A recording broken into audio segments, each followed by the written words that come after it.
warm welcome to Handcrafts with Nadine. My name is Nadine and I'm coming to you from northern New South Wales, Australia. It's a bit late in the day, ended up being quite busy today, so I had to record late, so hopefully I don't lose too much light. I'm originally from Montreal, Canada, and I've lived here for about 11 and a half years with my husband, who is Australian, and our two teenage girls, they were 4 and 6 when we moved here. And we also have a 2-year-old Labrador named Bear. Today I'm going to be talking to you about a finished crochet project, a finished knitting project, and a new cast on, as well as a festival that my husband and I went to last weekend, which was Impromptu. Okay, so for the finished crochet project, I don't have it with me. It was a gift from my daughter's friend who just turned 18, but I'll put a video probably at the beginning, but maybe I'll put another one. They were the Michaela shorts, and it's a free pattern by Drops Designs, and it was very easy, very well done. I haven't actually followed many crochet patterns, so yeah, it was very, very simple to follow. The only modification I made was I made them a little bit shorter than the pattern called for, because she wanted them to be short shorts. And yeah, she loves them. I crocheted the smallest size, and luckily they fit her because she's very tiny, but when I made them I was like, oh, they kind of look big. And even my daughter was like, oh, I think they're gonna be too big. But luckily they have, you crochet a drawstring, and yeah, so she was able to cinch them in, and they're perfect. They're super cute. Very pleased with them. Oh yeah, one thing I did when I crocheted the drawstring, instead of doing a chain and then crocheting back, which can be quite tricky or just tedious, I guess, I did a trick where you crochet a foundation chain and the first row at the same time. I'm not sure what it's called, but yeah, you can Google it or YouTube it, and yeah, it was very, very easy. And then, you know, it ended up being quite thick, like thick enough for the drawstring with just one go, so that was really nice. Okay, very excited to show you my finished sweater. So I did not use a pattern per se for this sweater. If you're following along, I kind of used the shaping from the Louvre sweater by Petite Knit, and because it's a different weight of yarn and she wanted it to be, I guess, different in a lot of different ways, I ended up just casting on a random number for the collar. And oh, here, let me show it. I'm so happy with it. In the video before the beginning of this video, I'll show you a video of me trying it on, but it's not for me, it's for my daughter. She's smaller than I am, so it's even better fitting on her because she wanted it to be oversized. Yeah, so look, I'm so happy. And I haven't actually knit with superwash yarn in a long time. I think it's been a really long time. So when I blocked it, I was just really amazed how much water gets soaked up into a non-superwash yarn. It's really formidable. I put it in and I picked it up. I was like, oh my gosh, it's so heavy. And just water was coming out of it for ages, and then took a really long time to dry. It's actually still wet. So yeah, that was really interesting. And if you've been following along, last week or the week before, I had an interesting theory, because this sweater was a cardigan before, which I frogged and wrapped into a ball, and then I reknit into this sweater. Sorry if I'm talking fast, I'm trying to beat the sun here. Hopefully you can still see me. So my theory was that because it had already been a garment that had been blocked and grown, I was wondering if it wouldn't actually block out as much again this time, because, you know, superwash blocks out a lot, but it did. It did still grow, which I'm glad about, because she wanted it to be oversized, like I said, and she wanted to have big sleeves, and they came out really, really good. Yeah, much bigger than pre-blocking, which I'm very glad for, because this was all the yarn that I had. I don't think they make this yarn anymore, so I couldn't order more. And so I just had to use the yarn that I had from the cardigan. So it really worked out perfect. Maybe next time I'll get a photo of her wearing it, or if she lets me, maybe I'll put it at the end of this video. And yeah, it's super soft. The lace came out really nice. It was quite bunchy at first, and it's still a little bit wavy, but once you put it on, it really opens up, and it's really, really, really nice. Again, I got this lace pattern. Again, she wanted the look of the Sari Nordland sweater called Luminen, but that's in a bulky weight yarn, and so I just basically copied the shape of her sweater and put my own lace paneling down the front, which I got from an old knitting book from the 70s. And the stitch pattern is called the fern stitch lace, I guess. And so, yeah, it's really cool. I kind of like how in the front, because of the, let's see what I can do here. Because of the way that the lace goes, the middle drops down a little bit. So that looks really kind of cool in the middle. What else can I say about this? I did the Italian sewn bind off, which that's like my new go-to now. I love it. I love how it really finishes off the look going around to the inside. I think that's all I have to say about that. Let me just check my notes. Oh my gosh, my notes are kind of all over the place. Yeah, I think that's it. It was just magical how it all worked out. And so, yeah, like I said, I cast on 70 stitches, knowing that I needed 32 stitches in order to make that pattern, the panel down the front. And then I did some short rows to raise the back and increasing in the raglan at the same time until I got 32 in the back as well as the front. And then I just went from there. I just did KFB for the raglan. So knit front back, up until a certain amount of stitches. And then I only increased on the body for maybe 5 centimeters. And then I split for the sleeves. And yeah, it's really just perfect. I mean, I couldn't be happier with it.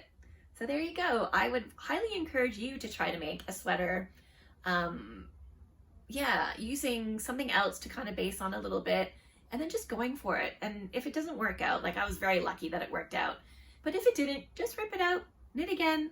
That's fine. We love knitting. That's what we're here for. So yeah, I would highly recommend trying. Okay, and my new cast on. So I didn't talk about this last week, but a couple of weeks ago I had been talking about unspun yarn. So I've never tried the Nudidin, Plotulopi, Manchalopi, any of those ones. I have knit a jacket, the November jacket by Petite Knit, in an unspun yarn from Canada that comes in 6 strands, and I wound up 6 balls from the one plate. So I separated all the 6 strands that are together and held that with some lace alpaca, and I knit the November jacket, which is brioche. Let me just turn up the light. Oh, I hope that's not too weird. Hold on. Maybe that's better. Okay. Yes, and it's all over brioche, and I spoke about how I was a bit disappointed that I had chosen the unspun yarn for that project because the stitch definition was no good. So to knit an entire cardigan in brioche with double knitting along the sides of the button band, and then to have it you can't even really see the brioche at all, so that was a bit disappointing. But anyways, the other unspun yarn that I had in my stash was this one that I had bought from Facebook Marketplace here in Australia, and it's called Fontana Homespin. It is, I'm guessing, from the 70s based on the packaging. I tried to find this yarn and I can't find anything about it. It's from New Zealand. The plate is 250 grams. It does not have yardage. So that's a bit of a guessing game. There's no yardage. It is bulky. It does recommend that you use a 6.5 millimeter needle. And it says that, you know, one plate should be enough for these sizes, 2 for these sizes, 3 for these sizes. So I have 2 plates, so I'm just kind of going on a hope and a prayer that this is going to fit me in the end. And I'm holding it with this Holst Titicaca, which is alpaca lace, very, very thin. And to be honest, I don't really know why I'm doing that.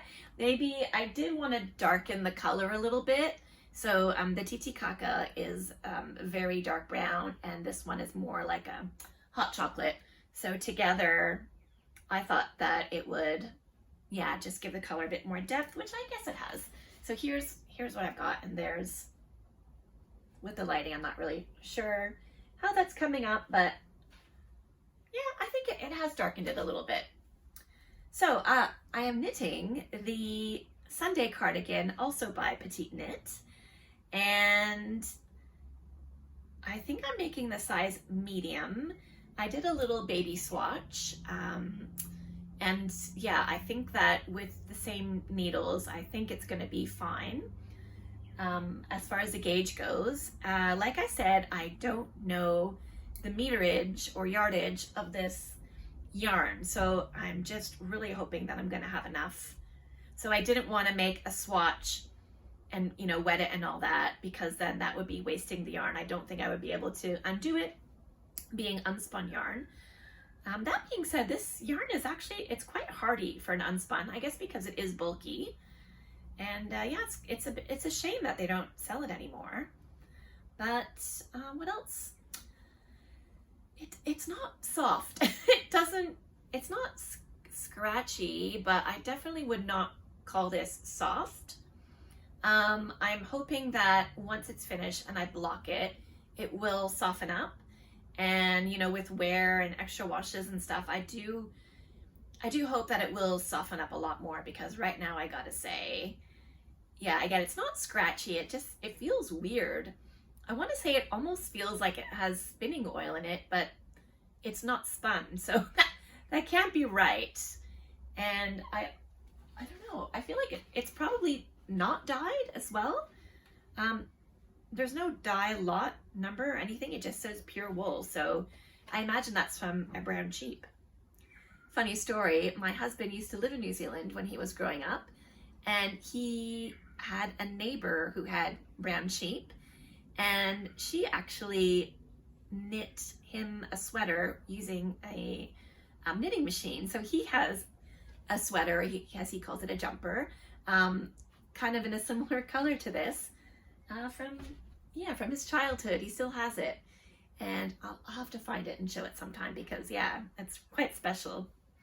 Maybe it was his sheep. Was the sheep on his property? I'm not sure. I feel like maybe it was his neighbor, but maybe not. Maybe it was a sheep from his property, and she had a knitting machine, so she, when they shored the sheep, she made him a sweater out of it. Anyways, I'm prattling on. It's knitting up super, super, super fast. I was inspired by, I think this pattern has been in my favorites for ages on Ravelry, but I was really inspired by, it's a Sarah who had made this. And so I went back and looked at her project, and I'm glad that I did, because she had mentioned on one of her episodes where she was talking about it, that she did an I-cord edging on the edge of the sweater. So basically it's knit in ribbing. The ribbing is gonna get, you know, from 1 by 1 to, I don't know, 3 by 3 or 4 by 4 eventually, and then it goes into stockinette. But all along the side, you're knitting the button band at the same time.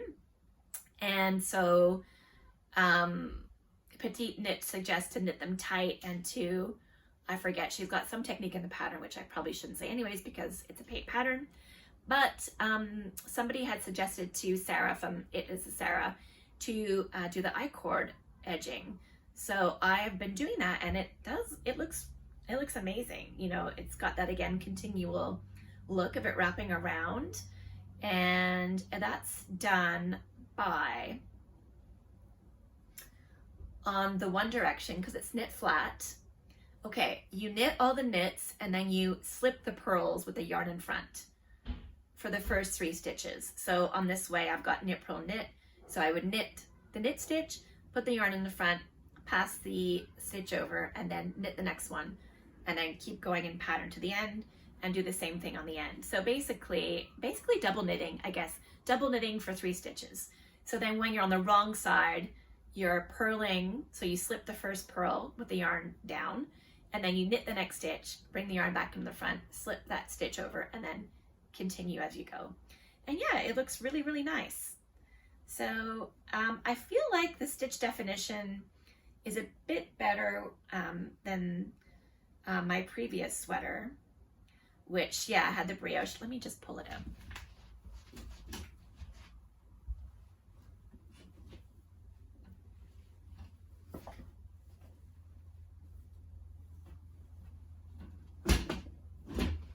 Luckily, all the sweaters didn't come cascading out, which I thought they might.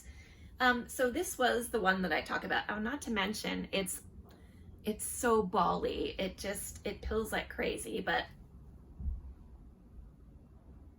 there you go. It's not good stitch definition, but not that this sweater or cardigan needs it anyways. It's just basically ribbing.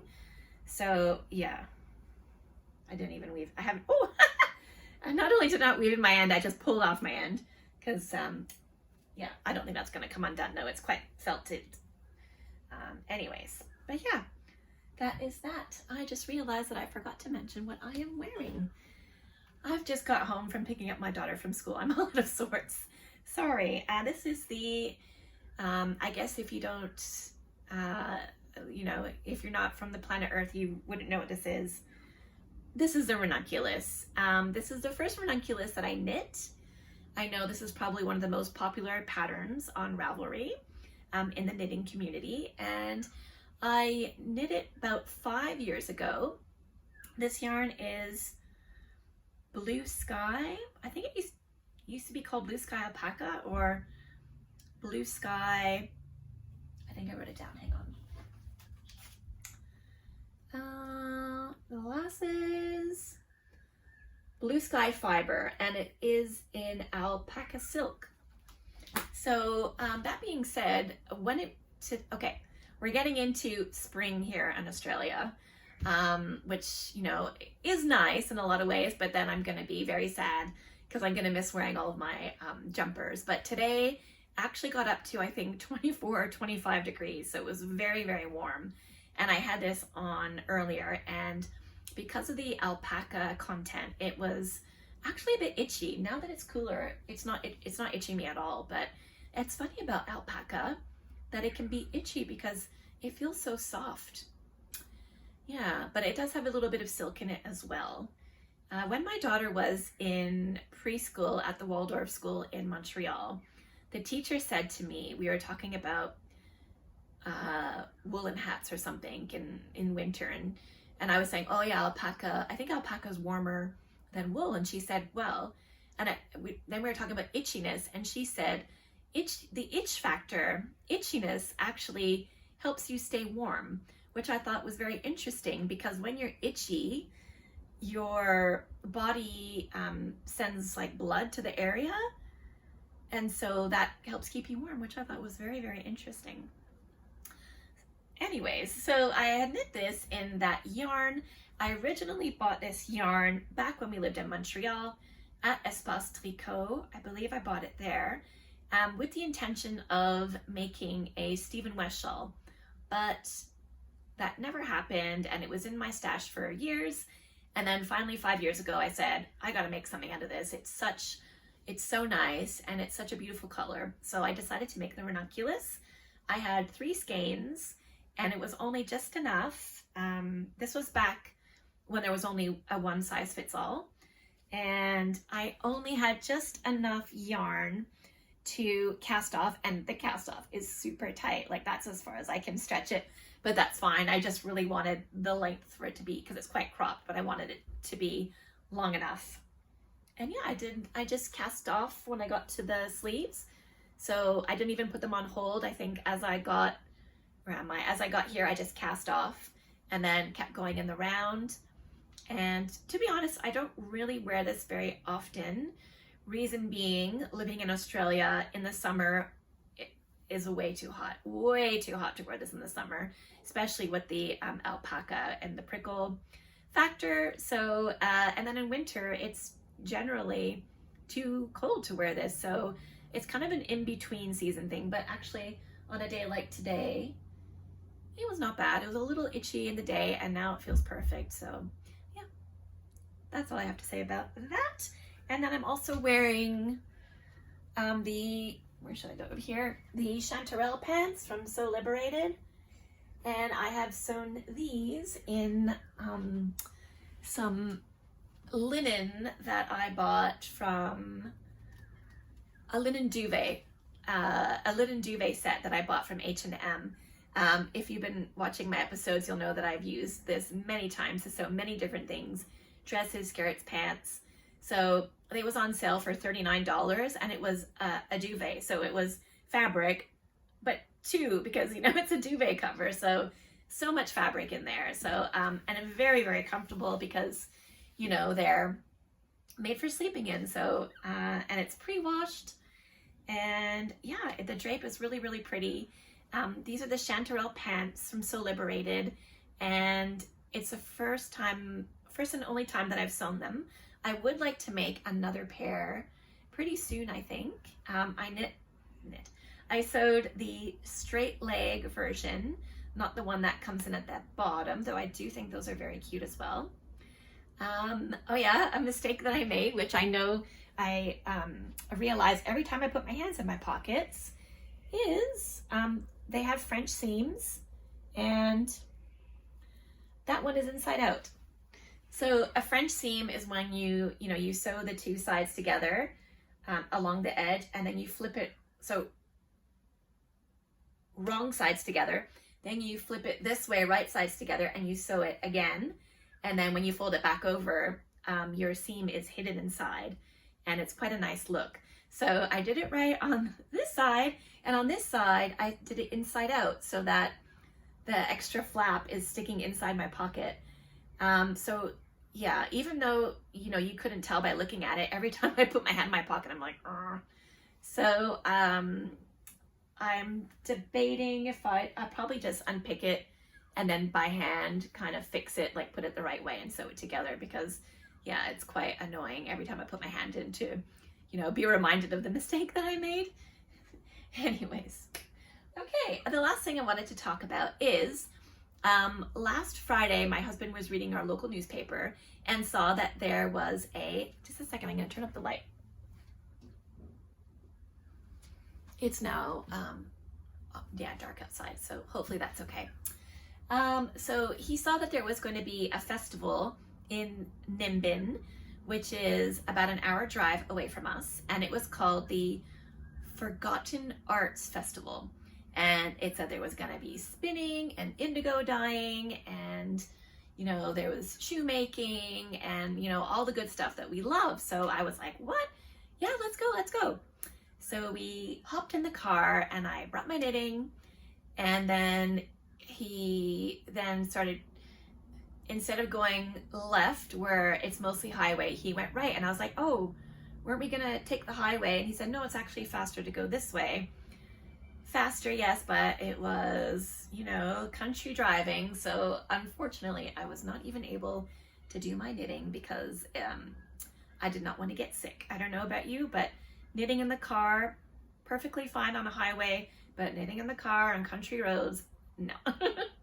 So I couldn't bring my knitting, but I did get to appreciate the views on the way there because it is in the hinterlands of our area, and it's just so pretty. I'm going to put a video at the end so you can see our drive. Really, really, really beautiful. And of course, going into the hinterlands, my husband said, surely you're going to wear a hinterland dress? And I said, oh, yes, I am. So I wore my hinterland dress. I brought a sweater, though it didn't end up being cold enough to need to wear it. Anyways, so we got there, and it was it was a lot smaller than I thought, and maybe a lot more basic, I guess, than I thought. So I'll insert some videos. There was an indigo dyeing thing, but unless we missed the bit where you get to do it yourself, there was just basically a little market stall where they showed some of their products, which were amazing. And then there was like another stall that just showed the shoes that they had made, which were really cool. And then there was like, what is it called when they take, you know, hot iron and they bang it? So there was one of those guys. There was a basket weaving thing. And again, I don't think there was a workshop unless we just missed it. I don't know. And then there was one with a lady spinning, which was cool. And I am very interested in spinning. I'll talk about that on another day. I did have a spinning wheel, but I have since given it away, thinking when my kids were younger that I didn't have the time. But now I'm thinking, why did I do that? Because I would really like to start spinning. Anyways, so there's a lady spinning, and she had some knitted objects, but they were, you know, quite basic. And the thing that I did find really interesting was there was a lady making lace. So I don't know if you've seen that video that's going pretty viral of a lady, an older lady, making lace with these little wooden rods, and she's going like really fast. Anyways, it comes up on my Instagram all the time. So she was making lace, which was really amazing. So I got to see a bit of that. Right between that tent and the weaving tent, there was a bucket of silkworms that were for sale. We have an elderberry, sorry, not elderberry, mulberry tree that we just planted in the front garden, but it's not mature enough. Like, it's just only a baby. So once it gets you know, older and you know, develops more leaves, I would love to get some silkworms. I think that would be amazing. But yeah, in the meantime, I just looked into the pail of silkworms and that was it. And what else? Yeah, that was pretty much it. Oh, there was a lady, I'll put a video at the end. I did ask her permission. There was a lady with a walker, and she was a crocheter, obviously. She had crocheted lots of decoration around her walker, so I asked her if I could take a video of it, and she said yes, of course. So I'll insert that. There was a fermentation workshop, and yeah, that was pretty much it. We left there, and then we were going around in Nimbin a little bit, and there was a hemp store. For those of you who don't know, Nimbin is kind of known for being a little town where I guess cannabis is kind of legal, kind of not legal. Like, it's not legal here in Australia at all, but since the 70s, it's just been known to be the place where, you know, you go get cannabis. Anyway, so they, of course, had a hemp store. So I was going in there, and I was just saying to him, oh, I really wish that they had proper hemp yarn here, because they might have like a hemp rope. But I was like, oh, I wish they would sell, you know, nice hemp yarn. And he's like, oh, why don't we check the yarn store? And I was like, pardon? What? Yarn store? And he's like, yeah, there's a yarn store here. I was like, you're kidding me. Why did you wait until just now to tell me? And then, as luck would have it, by the time we got there, it was closed. I think we were there Saturday. It was only open for 2 hours or something, so we missed it. The store is called Haberdashery, and I went and looked in the window, and yeah, I couldn't see much, but I was amazed because I thought the only yarn store kind of in this area was in Woollen. It happens, but yeah, apparently there's a yarn store in Nimbin. Even though, yeah, it's not really, it's double the distance for me to go to that one, but I would still be interested to go and check it out. It looks like they had fabric as well, and yeah, all haberdashery, so all, you know, notions and things like that. So I would like to check it out one day. Yeah, I'm just gonna have to make a day of it because an hour there, an hour back. But yeah, it's a beautiful drive. Again, I'm gonna show a video at the end of some of our drive. And yeah, even where the town is, the views of the mountains behind are just spectacular. Well, that's it for me today, and I hope I wasn't talking too fast. If you do find that I talk too fast, because I know I'm a fast talker, I think there's always an option to slow down the video. You can put it at like, you can speed up or slow down the video like you can on podcasts. So if ever you can't understand what I'm saying and you find I talk too fast, that's always an option. But yeah, that's it. So I look forward to talking to you again next week, and I'll have some more progress on my Sunday cardigan. I hope that you get a chance to make something beautiful with your hands this week. And thank you so much for watching. Thank you if you have subscribed, for liking my videos. Please feel free to leave a comment. I would love to hear what you guys are making, and yeah, get a little bit of conversation going in the comment section. Thanks again.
you.